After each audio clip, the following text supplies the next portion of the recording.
So we're Bodhi, I'm Ollie. And I'm Luke. And we're here to talk about our new record on Hotflush called Corrupta.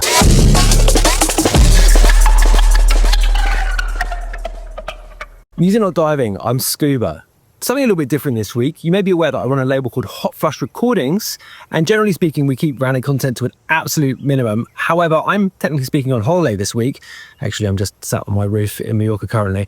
But we figured we'd take the opportunity to talk to Bodhi about their forthcoming EP, Corruptor, which comes out on Hotflush on Friday. So we get a real insight into the workings behind it, the making of it, the inspirations behind it too. And, you know, it's just a great piece of work. So amazing to talk to the guys about it.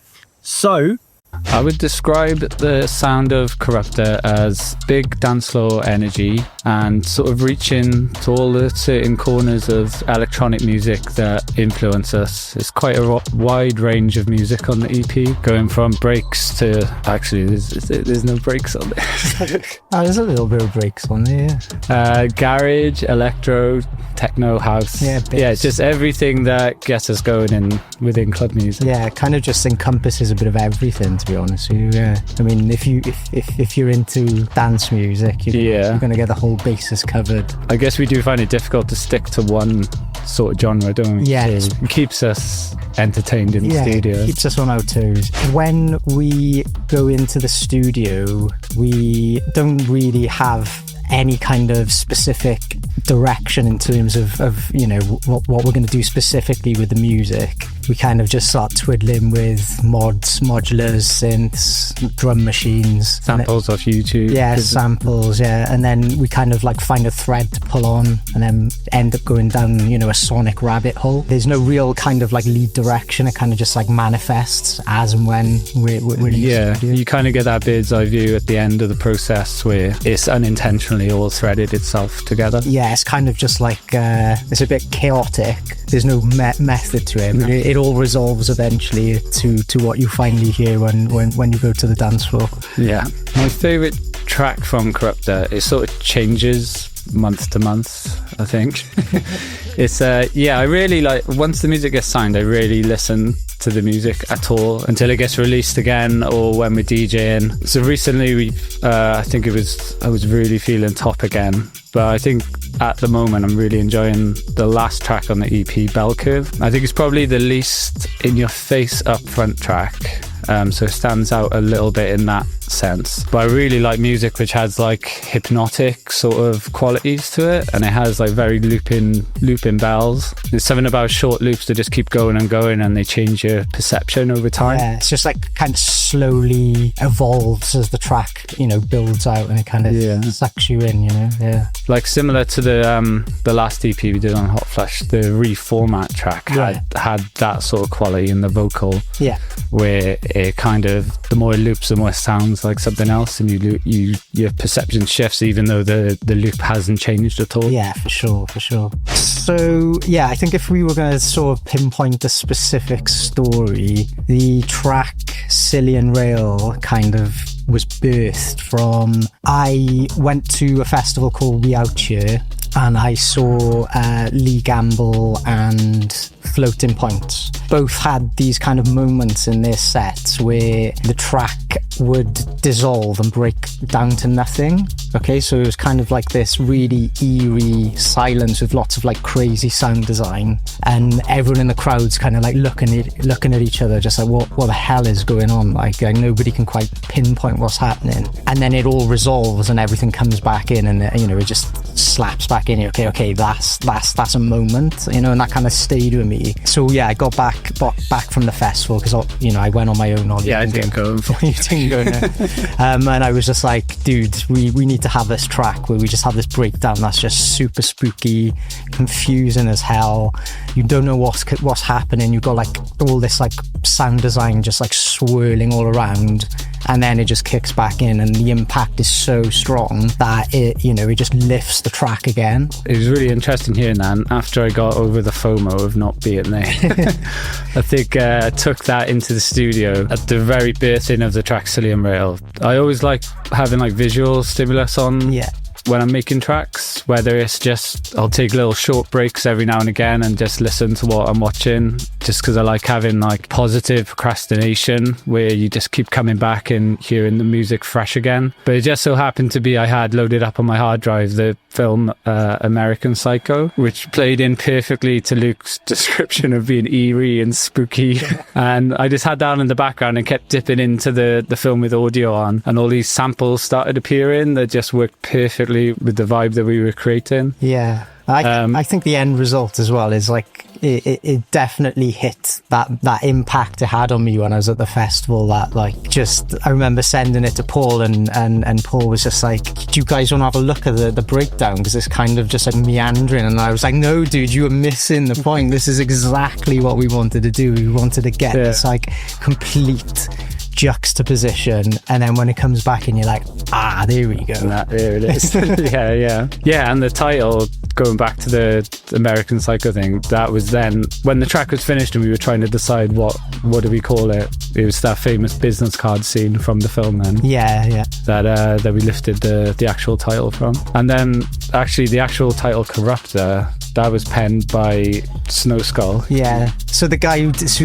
did our artwork. Basically, we kind of just said we don't really know what to call the EP. Yeah, we were going through the track titles, seeing if they worked for a bit. Yeah, and we kind of just wanted to avoid going with like the easy options. We said, throw us a few suggestions, and I think the sort of like erratic nature of the artwork and then just the chaos of it, he kind of said, it kind of looks like a corrupted file, and we kind of just went with Corruptor, just a Latin term. It just felt settled with the way the tracks unfold as well. Music Not Diving is brought to you by Acid Nation, formerly AC55id.com. Acid Nation is basically the same service with a few little tweaks. So it's still the fastest growing electronic music marketplace. Whether you're selling music, buying music, listening to music, Acid Nation is the place to go. If you're a label doing vinyl, they can help you with that because they have their own pressing plant. Streaming payback rates are 1 cent per stream on the platform, and they also pay podcasters 1 cent per stream. That's pretty amazing. And of course, the other great thing about them is that they're supporting this show. So head over to acidnation.com to check them out. The Goldie Sounds developed quite a bit. It almost feels like we're breaking through again, because we've been, I think look at it as like chapter 1 and chapter 2. It was almost like a decade ago where we first kind of came through, and we were rooted in 4 to the floor house, sort of in between 120, maybe 130 BPM at a push. Yeah. We were very much deep into US house as an influence, like buying up loads of Chicago records all the time. Eventually we took a little break, and when we came back, we needed to just refocus where we were going to go with the sound. We didn't want to tread on old territory again. So we started looking at all our different influences and more of a sort of UK backbone to our sound now, looking at lots of garage, jungle, bit of dubstep influence in our sound. And I think just pushing the tempo up from that sort of mid-house tempo to 130 is something that happens when you go 130 plus, or maybe because we were writing in such a low tempo for so long, so many different options just reveal themselves and feels quite limitless in the studio, isn't it? I'd also say as well, we kind of started focusing or finely tuning more into sort of the drum area, and like working with breaks a lot, and just like it's like a million ways to chop a break. Exactly. And then you start to sort of naturally fall into that higher tempo, like high energy and more like raw sampling and sounds. And also the funny thing is how we've progressed. The first thing we ever sat down and wrote together in your old bedroom was a 140 BPM, not quite garage, not quite dubstep track with a pitched up Destiny's Child vocal over the top. Just what you'd expect from the UK scene in 2012. So an R&B sample, pitch it up, and stick some wobbles under it. So it's a weird like full circle. Totally. Compared to how we were back in the day, it's a lot easier. The process has been streamlined. Of course, we've been working with each other now for like over 10 years.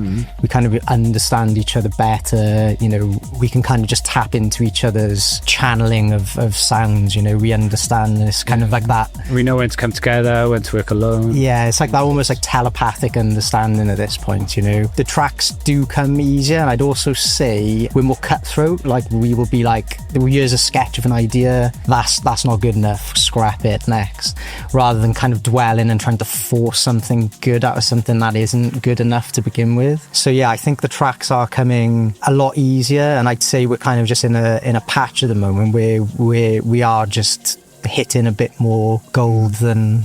And just like naturally over time, all those ideas that don't make the cut, we've just got a hard drive stack now of bits that we can reach from, like the Without You vocal. That was something that was scrapped ages ago. Then we wrote the electro beat and then pulled the vocal from a beat that didn't make it. Yeah, basically. So it's kind of just building up.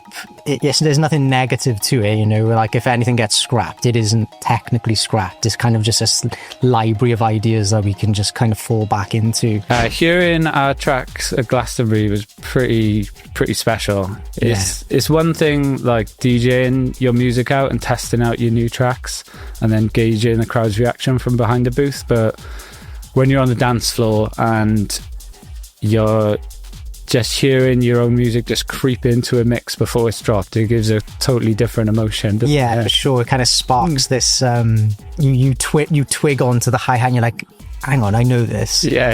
And then you're straight in, okay, this is our tune.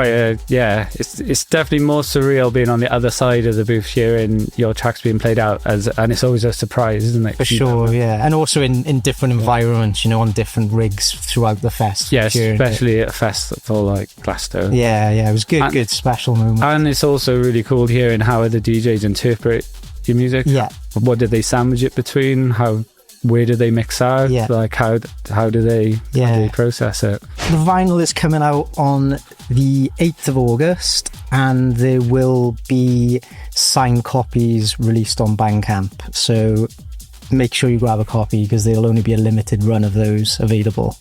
Brought to you by AcidNation.com.